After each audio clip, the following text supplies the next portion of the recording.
The entire fate of Middle-earth was decided not by men or elves, but by a feud between two angels of the same celestial order. Their conflict was not merely over a ring of power, but a bitter philosophical war for the soul of creation itself, a war that had been raging since the first notes of the universe were sung. To understand the struggle between Gandalf and Sauron is to understand that the War of the Ring was but the final, fading echo of a divine civil war. Before time, there was thought. Before light, there was a voice. Before all else, there was the one, Eru Ilúvatar. And from his thought, he brought forth the Ainur, the Holy Ones. These were not gods in their own right, but offspring of his mind, angelic spirits of unimaginable power, each embodying a different facet of the Creator's grand design. Ilúvatar proposed to them a theme, a great music, from which a new reality would be born. He called upon the Ainur to take his theme and embellish it with their own creativity, to weave their unique spirits into a harmonious symphony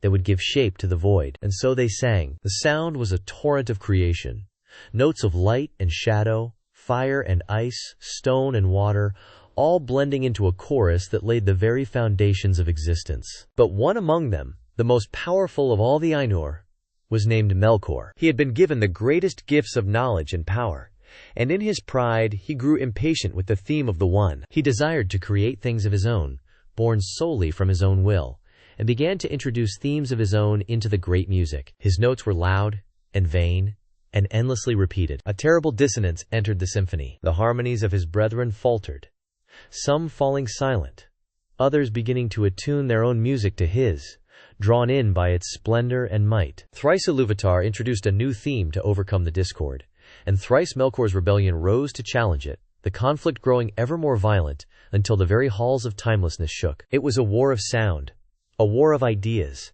a war for the fundamental nature of the world that was to be. When the music ceased, Ilúvatar showed the Ainur a vision of what their song had wrought. It was the world, Arda, given shape by their symphony, its history playing out before them, beautiful and tragic, marred by the very discord Melkor had introduced. He had not created a separate reality, but had only twisted the one they were all meant to build together. His ambition had not birthed life, but had woven evil, suffering, and darkness into the very fabric of the world. And many of the Ainur, seeing this new, physical realm, desired to enter into it, to nurture it, and guide it to the glorious potential they had envisioned. But if Melkor, the most powerful of the Ainur, was the first Dark Lord, who then were Sauron and Gandalf? To understand their place, one must first understand the hierarchy of these celestial beings. Of the Ainur who chose to enter the world, the 15 most powerful were called the Valar, the powers of Arda. They were the governors, the great architects who took on physical, though self-determined, form to order the seas, raise the mountains, and light the heavens. They were beings like Manwë, Lord of the Air, Varda, the Star Kindler, and Aukul, the great smith and master of all earthly substances. But they did not come alone. With them came a great host of lesser Ainur, spirits of the same celestial order but of less power and renown. These were the Maiar. They were not mere servants, but pupils, helpers, and agents, each aligned with one of the great Valar, their nature and purpose reflecting that of their chieftain. They were the artisans, the guardians, the lore masters, and the warriors who would carry out the finer details of the Valar's grand designs. They were a secret order of angels, shaping the world from behind the curtain of history. And just as Melkor was the first of the Valar to fall to darkness, it was from the ranks of the Maiar that he recruited his most terrible captains. He sought out those whose own nature could be easily twisted to his purpose, promising them power and the freedom to act upon their every impulse. The first and greatest to be seduced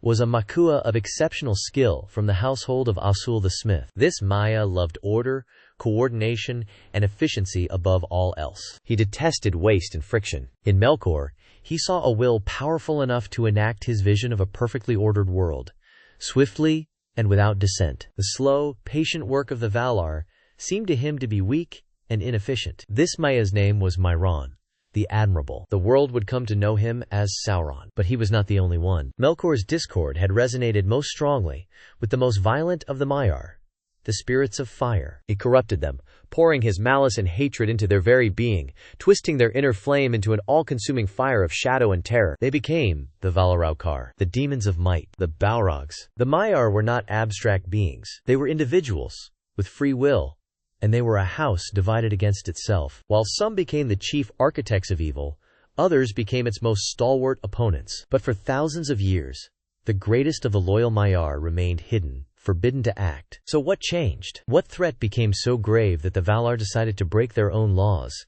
and send their agents into the mortal realm? Among the Maiar who remained loyal was one named Olórin. He was counted among the wisest of his order, though he often walked unseen among the elves, sharing his wisdom in the form of fair visions or a timely word in the heart. He was a pupil of Manwë, the king of the Valar, but he spent much of his time in the gardens of Lórien, the master of dreams, and learned pity and patience from Nienna the mourner. He did not seek power or command. He sought to understand the hearts of others, and this would become his greatest weapon. While Sauron learned from Aulë how to dominate matter, Olórin learned from Nienna how to heal spirit. This was the fundamental schism in their very being. Sauron saw the peoples of Middle-earth as things to be organized, a flawed design to be corrected through force. Olórin saw them as beings to be inspired, their own courage being the only force that could truly and righteously defeat the dark. For ages, this conflict remained celestial. The loyal Maiar fought in the cataclysmic wars of the First Age, under the banner of the Valar. Eonwë, the herald of Manwë and mightiest of the Maiar in arms,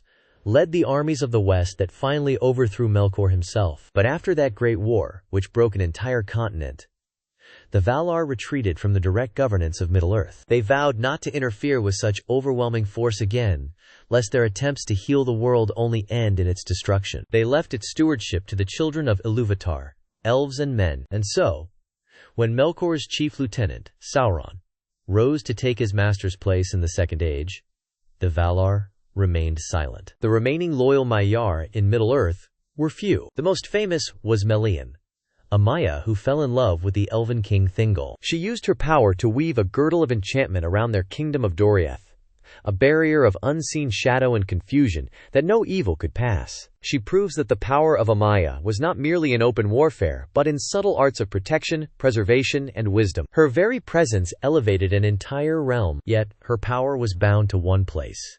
And after her grief at her husband's death, she departed Middle-earth forever, leaving the world a little less defended. And Sauron's shadow grew ever longer. He deceived the elves, forged the rings of power, and brought the mighty island kingdom of Númenor to ruin. His evil reached its zenith. By the beginning of the Third Age, though he had been defeated once, Sauron was a terror that the free peoples of Middle-earth could no longer contain on their own. Their strength was failing, their will was fading, and in the undying lands of Valinor, the Valar knew that a choice had to be made. They could not send an army, but they could send messengers. They could send hope. They would send 5 of the Maiar, but they would go under a strict new law. They were to be forbidden from revealing their true nature. They were forbidden from matching Sauron's power with power, or from dominating the wills of elves and men. They were to be sent in the guise of old, frail men, their immense angelic power veiled within a fragile, mortal shell. Their mission was to advise, to guide, and to unite the free peoples against the Dark Lord. They were not commanders,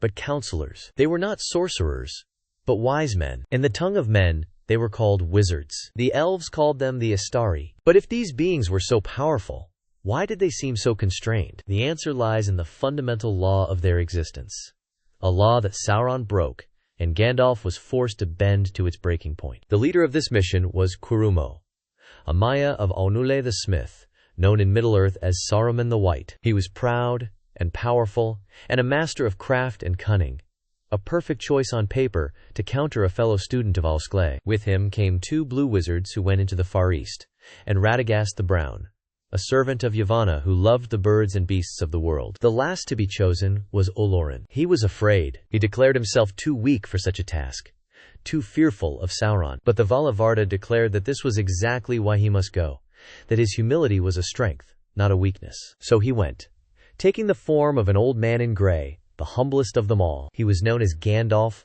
the Grey Pilgrim. And so, the stage was set. Not 1 but 2 apprentices of the smith god Sauron and Saruman would eventually be corrupted by the same desire to impose their own perfect order upon the world. Their shared origin became their shared damnation. But the conflict was not only ideological, it was deeply personal.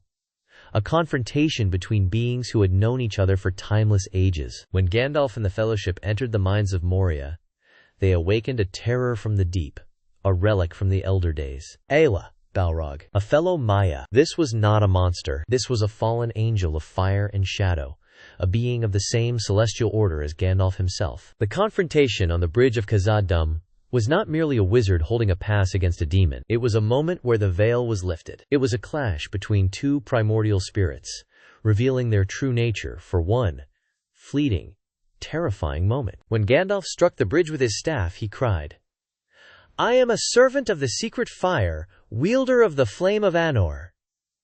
This was not some wizard's incantation. It was a declaration of identity. The secret fire is the flame imperishable, the divine spark of creation given by Ilúvatar. The flame of Anor is the fire of the sun, the light of the Valar. He was declaring his allegiance, his very essence, to the Balrog. He was saying, "We are the same kind of being, but I serve the light that created you." The Balrog's flames faltered for a moment, in recognition, and then it attacked. The two Maiar, one of divine light, one of living shadow, met in a cataclysm of power that shattered the ancient stone. The Balrog fell, but its fiery whip lashed out, catching Gandalf by the legs and pulling him into the endless abyss. An angel and a demon, locked in a battle for the soul of the world, plummeting into the forgotten depths at the very foundations of the earth. Their battle raged from the lowest dungeon to the highest peak. It was a war that shook the roots of the mountains, unseen and unheard by the world above. Gandalf pursued his foe for days, up the endless stair, finally casting him down from the peak of Zirak-Zigil. But the cost was absolute. In victory, Gandalf died. His body was broken, his spirit released from its mortal shell. His mission was over. He had failed. But had he? For a time, Gandalf passed out of thought and time, his consciousness adrift in a timeless void. He was sent back. By whom? We can only assume it was by the same authority that sent him in the first place. He was returned to his body, remade, and given a new purpose. He was now Gandalf the White, his power less veiled, his purpose more direct. He was now what Saruman should have been, the ultimate weapon of the Valar against Sauron. But what if he wasn't? What if the most powerful being walking Middle-earth in the Third Age wasn't Gandalf, or Saruman, or even Sauron himself? What if there was another whose power was so absolute, so fundamentally different, that he existed completely outside their great conflict? Think back to the Hobbit's journey. In the ancient old forest, they met a figure of baffling power and nonsensical joy, Tom Bombadil. He is the master of his domain. The One Ring, the ultimate tool of domination crafted by the Maia Sauron, has absolutely no effect on him. He is a riddle that even Elrond cannot answer. Who is he? Is he a Maia who simply refused the call to war, content in his own small land? Or is he something else entirely? Something older? When Frodo asks Goldberry who Tom is, she simply replies, "He is." Not what he is. He is. Think about that. He was here before the river and the trees. Tom remembers the first raindrop and the first acorn. What if Tom isn't a character in the story, but the song of creation made manifest? He is the world's song, sung before the first note of discord was ever struck by Melkor. And the entire grand conflict, this war for the soul of Middle-earth, is nothing more than the struggle between that original, harmonious music and the jarring, dominant chord of Sauron's ambition. Sauron, like his first master, doesn't seek to destroy the song. He seeks to rewrite it, to force every other instrument to play his theme. The One Ring is his conductor's baton, meant to bring all of creation under his singular, terrible will. But Tom Bombadil is a living piece of the original composition. The ring's music is simply noise to him, a language he does not speak and has no need to learn. This, then, is the secret magic of Tolkien's world. It is not about the clash of opposing powers, but the resilience of inherent goodness. The ultimate victory against the deafening noise of domination is not an even louder noise. It is the quiet, persistent melody of the ordinary. The great powers, the Maiar and the Elven Lords, could set the stage, but they could not win the war. The song could only be restored to its true harmony by the smallest voices, by the profound courage of hobbits, who walked into the heart of the discord not to claim power, but to unmake it. In the end, Sauron's theme is silenced. His will is broken. The noise fades. And what is left is the quiet, humble song of the world, bruised and scarred, but finally allowed to heal. The Fourth Age begins, not with a grand crescendo, but with the gentle sound of rain on the fields of a peaceful shire. The story of the War of the Ring is but one verse in the Epic of Arda, a story of fallen angels and steadfast gardeners, of the death of magic and the dawn of men. It is a reminder that the grandest of symphonies is composed of the smallest, truest notes. The history of this world is an echo of that first, divine music. A tale of creation, rebellion, devastating loss, and impossible hope. From the lighting of the two trees to the last battle, the chronicle is endless. We have only just begun to listen, to explore the full, heartbreaking, and magnificent symphony of the elder days, and to understand the deep lore of which this was but the final echo. Subscribe now to the _Silmarillion_Chronicles. The song is waiting to be heard.